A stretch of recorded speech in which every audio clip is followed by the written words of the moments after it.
I don't know about you, but I'm finding life right now kind of depressing. Um, we're into all these stories that are about the hardness of life, the discouragements, the discouraging ways that we live together in human community. And so in my work to kind of see what they mean and to see how they apply to life today, I find it kind of depressing because we're not making great strides in some ways, and in other ways we are. So I thought to myself, because these stories are chosen to look at the stories that happen close to Easter, and somehow we have this horrible story of the angry Jesus physically turning over the tables and creating chaos in the temple. And I thought, this is International Women's Day.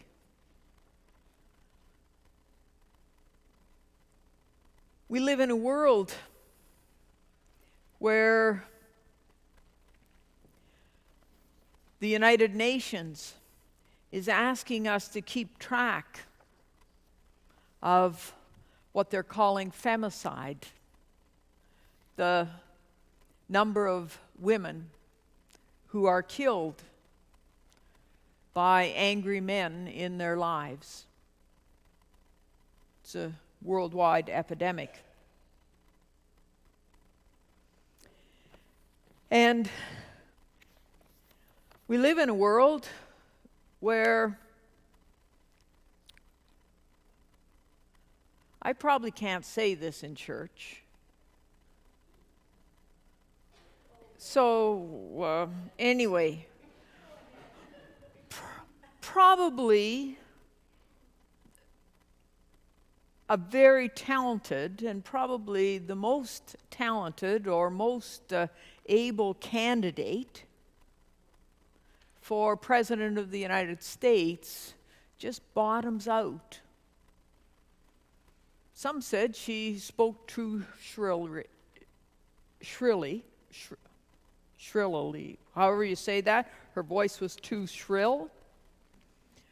For others, there was other excuses, but really sounded like here's a person who's a very good legislator, gets the job done, is known to be above average energetic, effective at working with others. It's hard to think in this election time that a man with those qualifications wouldn't have been much more seriously considered. So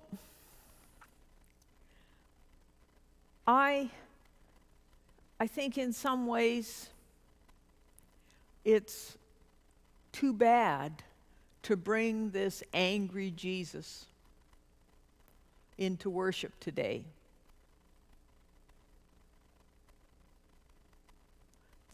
The aggressiveness. On the other hand, it is true. So, having acknowledged that, and saying to any person who's been affected by the violence of angry people, I'm sorry that International Women's Day and this story coincide. And we can't ignore the reality. So once I came to that, I went on quite a search to find out what to say about this passage. How do we take this passage and make it good news? I had to work harder at that than you might think. So what do some of the scholars say about this aggressive Jesus in the temple? Well, some scholars say that this story is the reason that he's arrested by the authorities and crucified. That's not good news. Some scholars say that this radical public witness is the kind that is still needed today. Well, we've seen what happens when radical public witness becomes aggressive and anger takes over. It didn't feel like good news. Some scholars say that this is an incident of street theater, and that it was already planned that Jesus knew which tables to turn over. Maybe. In looking for assistance with this passage, I found the book by Michael Moorwood, God is Near, to be helpful and a good reminder. Moorwood, you'll remember we had him here to speak. He's a progressive theologian from Australia, and he puts this passage and others into a different perspective.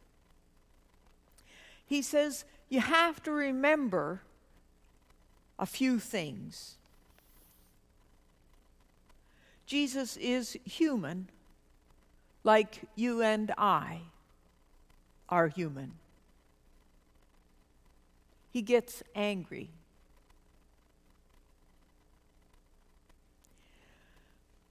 Moorwood says, to be human is to not be perfect.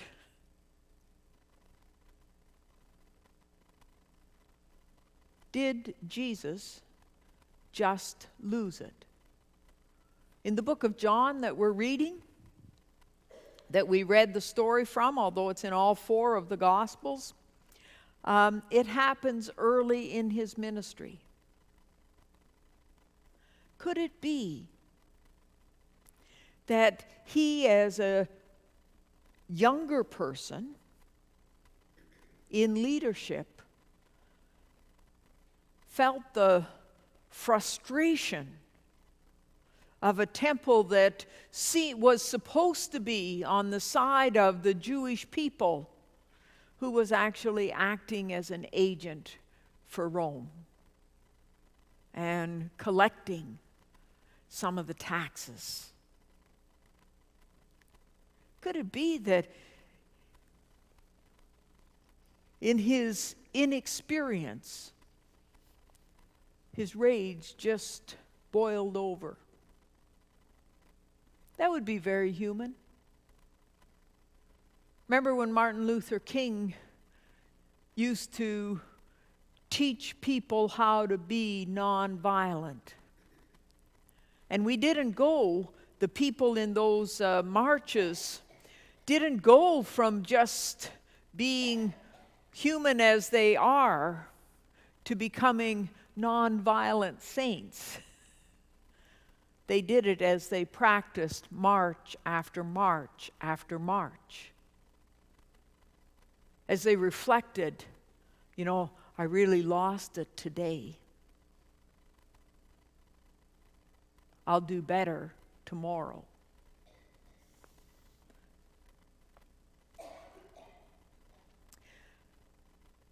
Moorwood says that we need to use our own experiences and our own human emotions as stepping stones to know Jesus better. in his humanness. Can you look at this story and see this human being, perhaps, as John says, in the early days of his ministry, losing it, then reflecting?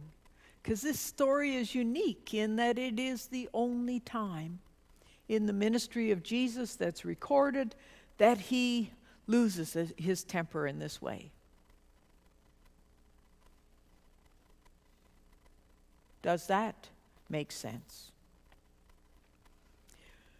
Moorwood tells us that the Gospels work backward, right? They're written 50, 60, 70 years after the death of Jesus. Their starting point is, wow, he is still very much alive in our world, in the movement that he created. And so their starting point is the risen Jesus. And they shape the stories and the way they tell the stories by that faith. So looking back, they tell the story of this Jesus who has such a passion that the kingdom of God will come to earth,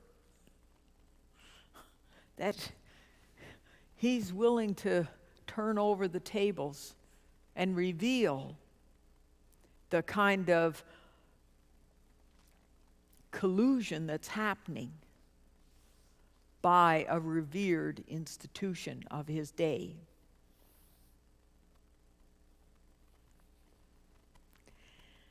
I found that helpful to think about Jesus, the human being, because I also have lost my temper when I shouldn't have lost my temper.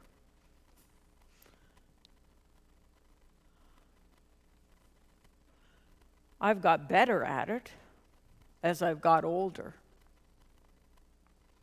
But that's why they have all this talk about knowing where your buttons are, being able to manage yourself. That makes sense to me. It also makes sense to me that Jesus was so surrounded by the human needs and by the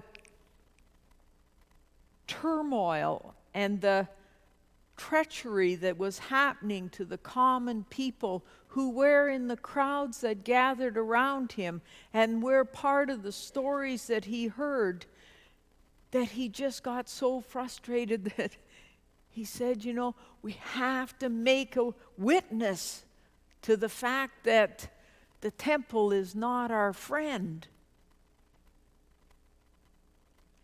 And so he did it in a controlled way. That makes sense to me.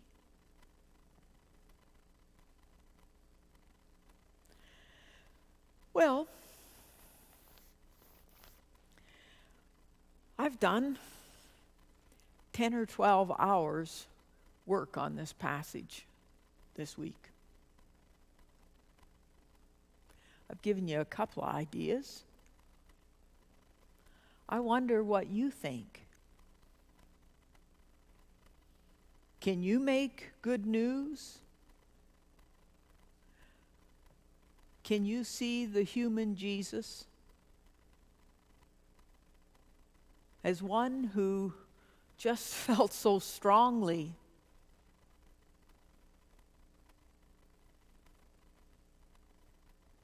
that he took a radical act? Well, I'm going to stop because I'm starting to repeat myself. I will be interested in your reflections on how this story shapes your view of who Jesus is and of how he works in our world. Thank you for listening.